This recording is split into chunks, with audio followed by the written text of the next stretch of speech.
Hindi totoo yan! Ate Dang! Hindi totoo yan! O bakit niyo ayaw mong aminin? Ha? Hindi lang ikaw may karapatang magmahal sa kanya. Hindi lang sa'yo umiikot ang mundo, tita. At hindi titigil to kahit na mawala ka pa. Huwag ka magmagaling! Dahil wala kang alam! Eh, ikaw! Anong alam mo? Alam mo bang matik na magpakamatay si Mark noong unang taon niya rito sa Amerika? Di ba hindi? Hindi mo alam yun! At si Cherry! Alam mo ba nag-asawa siya ng maaga para makaalis ka agad sa poder mo? Hindi totoo yan! Ate Dang! Hindi totoo yan! O bakit niyo ayaw mong aminin? Ha? Di ba ikaw nagsabi? Huwag ipagkait sa'yo ang totoo. Basta yun, ito ang totoo! Harapin mo ang totoo!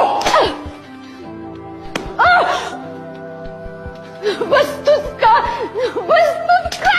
Bastos ka! Ang bastos mo! Sinungaling ka pa! Ikaw na!